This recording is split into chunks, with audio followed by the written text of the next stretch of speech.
안녕하세요. 딸아이 하나를 키우고 있는 30대 워킹맘입니다. 사이좋은 부모님 아래서 많은 사랑을 받으며 자란 저는 다른 사람들도 다 저희 가족처럼 사는 줄 알았어요. 서로 노력하고 맞춰주고 이해해주면 어떤 어려움도 이겨낼 수 있다고 믿었지요. 그래서 처음 남편과 만나 사랑에 빠져 마침내 가정을 이루게 되었을 때도 걱정보다는 앞으로 다가올 미래에 대한 설렘과 기대가 컸답니다. 하지만 지금 이렇게 이혼을 목전에 두고 있으니 여러 가지로 착잡한 심정이네요. 대학교에서 경영학을 전공했고 차석으로 졸업했어요. 이후로 교수님의 추천으로 남들보다 조금 유리하게 대기업에 들어갈 수 있었지요. 그런데 막상 입사해보니까 예를 들어 직원이 10명이다 하면 8명이 남자인 부서였습니다. 그렇다 보니 여러 가지로 생각지 못한 애로사항들이 있더라고요. 하나하나 전부 다 나열할 수는 없지만 여자 주제에 혹은 여자는 못해 아니면 여자가 뭘 하냐는 식으로 무시당하는 일이 가장 많았네요. 그럴 때마다 능력도 보여주기 전에 여자라는 이유로 이런 모멸감을 느껴야 한다는 사실이 억울하고 견디기 힘들었어요. 도와달라고 할 만한 곳도 마땅치 않은 상황이었고요. 그렇다고 회사를 때려치자니 저를 보증해주신 교수님 볼낯도 없고 무엇보다 자존심이 상해서 그렇게는 못하겠더라고요. 그래서 어떻게든 버텨내기로 마음을 고쳐먹었습니다. 그런 하대가 반복될수록 더 이를 악물고 주어진 일을 해내려고 했지요. 어떻게든 보란듯이 해내서 능력을 인정받는 게 그 당시 제 인생 유일한 목표였다고 해도 과언이 아닙니다. 그리고 다행히 저희 노력은 결실을 맺어 상사들 눈에 들었고 결국 다른 남자 직원들을 제치고 3년 만에 대리로 승진을 했어요. 하지만 좋은 일이 있으면 나쁜 일도 있기 마련이라더니 대리로 진급하고 얼마 지나지 않아서부터 어쩐 일인지 피로하고 무기력하고 회사 일도 제 자신도 제대로 돌볼 수 없게 되었습니다. 이 무렵에는 주변 사람들도 제가 뭔가 문제가 있다는 사실을 눈치챌 만큼 상태가 좋지 않았어요. 그리고 결국 저는 친정어머니의 제안으로 병원을 찾게 되었는데 결과는 우울증이었습니다. 강박 증세도 좀 있고 뿐만 아니라 갑상선 호르몬 수치도 좋지 않다면서 병원에서 당분간 쉬는 게 좋겠다대요. 하지만 처음 들었던 생각은 직장에서 내가 그 자리에 어떻게 갔는데 하는 것이었어요. 그래서 당장이라도 회사를 관두라는 친정부모님의 말씀을 뒤로한 채 계속해서 직장 생활을 이어갔습니다. 적어도 병명을 알았으니 정신력으로 극복해낼 심산이었지요. 하지만 이후로 한 달도 되지 않아 저는 회사 내에서 2번이나 쓰러졌고 특히 마지막에 쓰러졌을 땐 그대로 계단에서 구르기까지 해서 회사 안에서 저 때문에 이런저런 말이 나왔거든요. 그래서 결국 자해반타해반으로 회사를 관두게 되었습니다. 이후로 저는 부모님 댁에 머물며 몸과 마음을 달랬습니다. 친정어머니의 권유로 운동도 배우고 주말이면 부모님과 함께 여기저기 여행도 다녔어요. 저희 친정은 경제적으로 여유가 있는 편이라 사실 제가 직장을 다니지 않아도 소위 먹고 사는 문제는 없습니다. 하지만 그럼에도 불구하고 1년 정도를 쉬면서 보냈더니 언젠가부터 다시 좀이 쑤시는 게 일을 하고 싶더라고요. 그래서 집에서 멀지 않은 작은 회사에 입사 지원서를 냈고 그렇게 다시 직장 생활을 시작했습니다. 전에 다니던 직장에 비하면 연봉은 3분의 2로 줄었지만 업무량도 적고 출퇴근 시간도 칼 같아서 신체적으로 무리가 전혀 되지 않았지요. 그리고 남자 직원들이 대부분이었던 과거와 달리 새 직장은 남녀가 적절한 비율로 이루어져 있어서 소위 이런저런 감정 싸움이나 기싸움이 없었다고 할까요? 그래서 전보다 더 즐거운 직장 생활을 할 수 있었어요. 그리고 남편과도 직장 동료의 소개로 만나게 되었고요. 소개받았을 당시 남편은 아버님 지인의 회사에서 일을 하고 있었는데 당시 저는 그런 남편을 결혼 상대로 생각하진 않았어요. 단지 직장 때문만은 아니었고 남녀 사이라면 솔직히 말해서 소위 삘이라고 해야 할까요?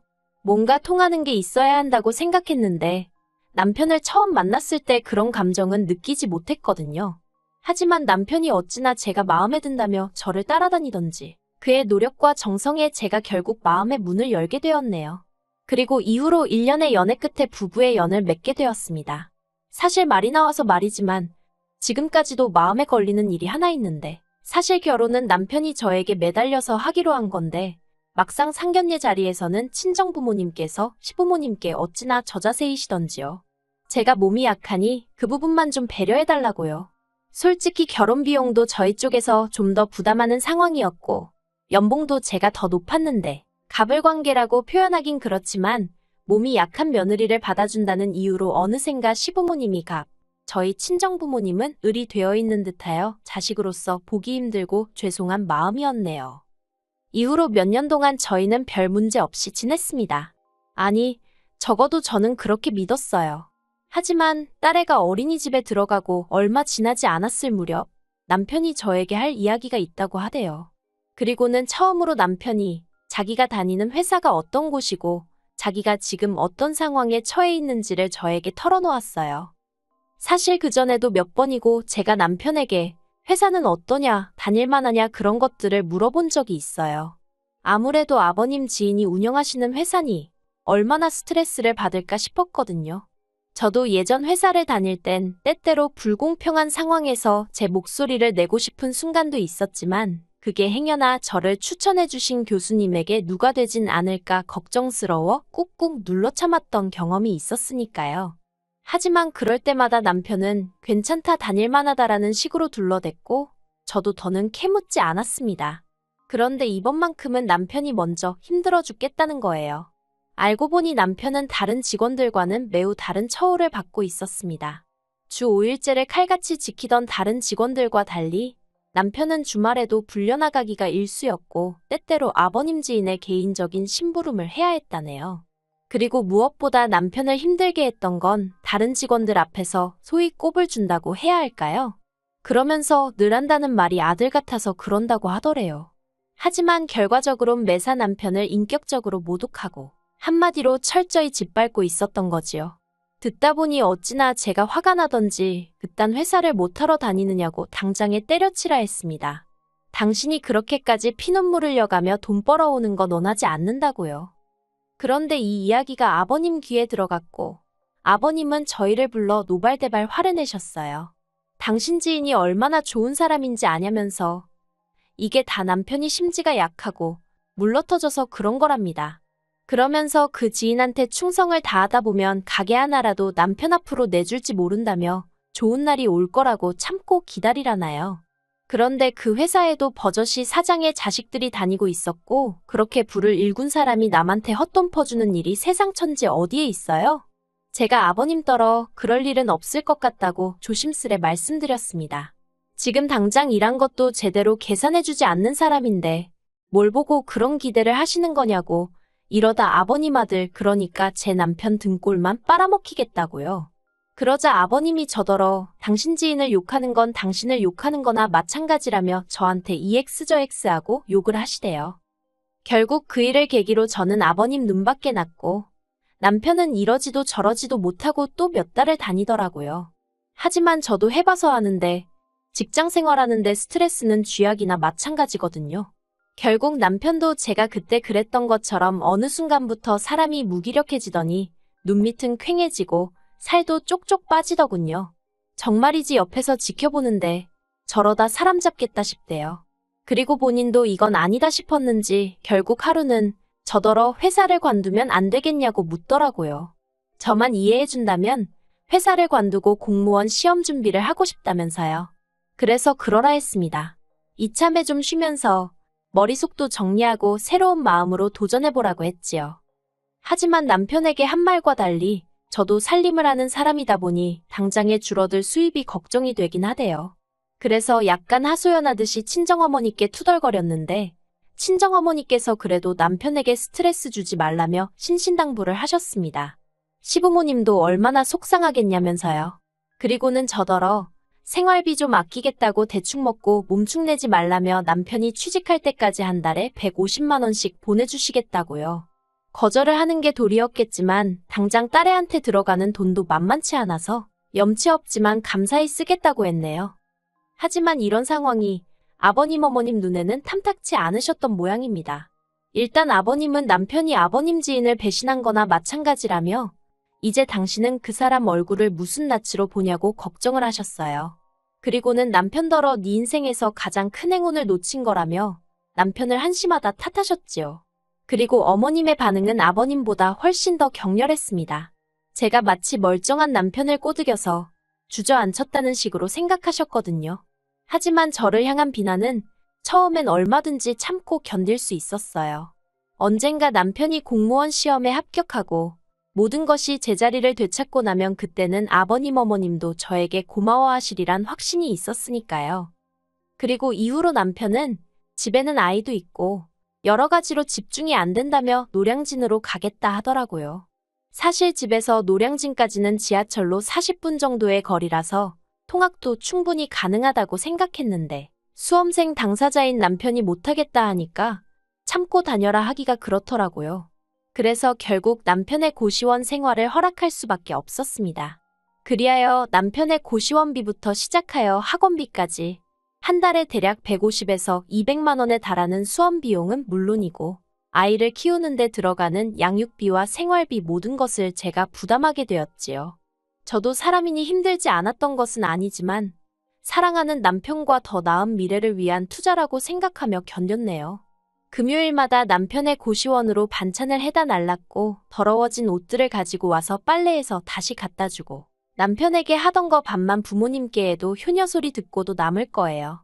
그땐 정말이지 뭐에 눈이 멀어서는 그렇게 간도 쓸게도 다 빼놓고 헌신을 다했는지 모르겠습니다. 하지만 1년 후 남편은 시험에서 보기 좋게 낙방을 했어요.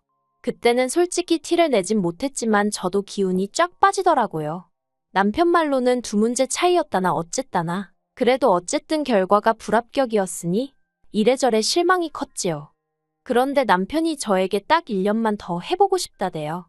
그리고 저는 고민 끝에 그러라 했습니다.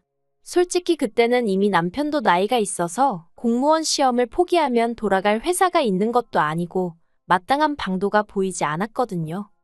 그렇게 또다시 1년이 지났고 마침내 남편이 필기시험을 통과했어요. 아주 마지노선에 간신히 걸쳐진 모양이 돼요.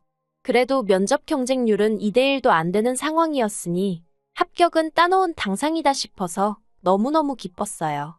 출구가 보이지 않는 터널 같던 남편의 수험생활도 끝이 났으니 이제 정상적인 가정으로 돌아갈 수 있겠구나. 시부모님은 얼마나 기뻐하실까? 자그만치 2년 동안 입 밖으로 참아내지 못하고 상상만 하던 일들이 현실이 되는 것 같았지요. 면접까지는 한 달이 남아 있었지만 이미 시댁은 축제 분위기였어요. 솔직히 구급이긴 했어도 남편의 합격에 제가 기여한 바가 많다고 스스로 생각했기 때문에 제 어깨에도 잔뜩 힘이 들어가 있었고요. 그런데 어머님께서 생각지도 못한 이야기를 꺼내시대요. 하신다는 말씀이 저희 친정부모님께 말씀드려서 공무원 사위 타고 다닐 외제차 한 대 해달라고 하라나요. 저는 처음에 제가 잘못 들은 줄 알고 제 귀를 의심했습니다. 결혼할 때도 이미 제가 남편보다 더 해온 상황이었고 그간 남편이 수험생이랍시고 집안을 돌보지 못할 때도 제가 어머님 아버님 용돈까지 대드렸던 상황이었는데 어찌나 어이가 없던지 오죽하면 저도 모르게 어머님더러 진심으로 하시는 말씀이냐고 되물었다니까요. 그러자 어머님께서는 저희 친정부모님께서도 공무원 사위를 두게 되셨으니 그 정도는 해주시는 게 당연한 거 아니냐대요. 그 소리를 들으니 순간 속에서 열불이 올라왔고 저는 어머님께 공무원 사위나마나 당신 딸이 사위 공부시킨다고 개고생하는 거 보시고 어찌나 속상해하셨는지 모른다고 쏘아붙였어요. 그러자 어머님께서 하신다는 말씀이 옛날에는 여자들이 머리카락도 팔고 그마저도 여의치 않으면 X라도 팔아서 남편 뒷바라지하고 그랬답니다. 그런데 너는 했으면 뭐 얼마나 대단한 일을 했다고 그러냐면서 그까짓 거 돈 몇 푼 쓴 거로 유세 부릴 생각이면 애시당초 집어치우라고 하시는데 솔직히 제가 뭐 큰 거 바란 거 아니었어요. 말이라도 그저 어머님이든 아버님이든 당신 아들 저렇게 사람 구실하게 만들어줘서 고맙다. 너 고생 많았다. 수고했다. 이런 말 한마디였으면 충분했거든요. 그리고 그때 남편이라도 제 편에 서서 어머님 아버님께 말 조심하시라고 한마디라도 했다면 제가 이혼까지는 생각하지 않았을 거예요. 하지만 믿었던 남편마저도 저더러 왜 시부모님한테 유세를 부리고 생색을 내냐면서 보기 흉하답니다. 그리고는 이내 어머님하고 합심이라도 한 듯 자긴 막말로 저랑 이혼하고 당장 결혼시장에 나가도 이제 결혼할 여자가 줄을 설 거래요. 차뿐만이겠냐고 집해온다는 여자도 넘쳐날 거라나요. 제가 구급 공무원이란 직업을 무시하는 건 결코 아니지만 어떻게 저렇게 자신만만할 수 있는지 기도 안 차더군요. 도저히 그 꼴을 보고 견딜 수 없었던 저는 그러냐고 그러면 이혼하고 그 여자들 중에 입맛에 맞는 여자 하나 골라서 살라고 소리를 질렀습니다. 그리고 그 일을 빌미삼아 어머님과 아버님은 남편에게 저와 이혼할 것을 종용하셨고, 그렇게 저희는 일주일도 걸리지 않아 이혼 서류를 접수했어요. 딸은 제가 키우기로 했고, 재산이래봤자 남편이 결혼할 때 5천만 원 가지고 온 게 단데 그거 남편이 수험 생활하면서 까먹고 어쩌고 한 거 생각하면 한 푼도 내줄 수 없었지요. 그리고 다행이라고 해야 할지, 이 부분은 남편 스스로도 인정하여 주고받은 재산 없이 딸 양육비만 한 달에 100만 원으로 합의를 봤습니다. 솔직히 구급 공무원 하면서 한 달에 100만 원을 어떻게 줄 생각인가 따져묻고 싶었지만 자기도 뭐 방법이 있으니 저리 당당하겠지 싶어서 내버려뒀어요. 그런데 이혼 서류를 접수하고 2달이 채 되지 않은 시점에서 남편이 면접에서 떨어졌단 이야기를 듣게 되었습니다. 그래서인지 남편이 이혼을 못하겠다며 이혼이사철회선지 뭔지를 제출했더군요. 그래서 지금은 정말 짜증나게도 남편과 이혼 소송을 진행 중입니다. 변호사 말로는 제가 이기는 게임이라고 시간 문제라곤 하는데 정말 환장할 노릇이에요. 저도 이제는 악에 받쳐서 위자료도 받아내고 어떻게든 최대한 남편을 거지꼴로 만들 생각입니다. 지금 저는 남편과 살던 집은 다른 사람에게 세를 놓고 친정에서 딸과 함께 지내고 있어요. 저는 아내로서 그리고 며느리로서 지난 결혼 생활 내내 최선을 다했기에 일말의 후회도 없어요. 아무리 남편이 죽어가는 소리를 하고 어머님 아버님이 미안하다 하셔도 흔들리지 않고 이 이혼을 깔끔하게 마무리 지을 생각입니다.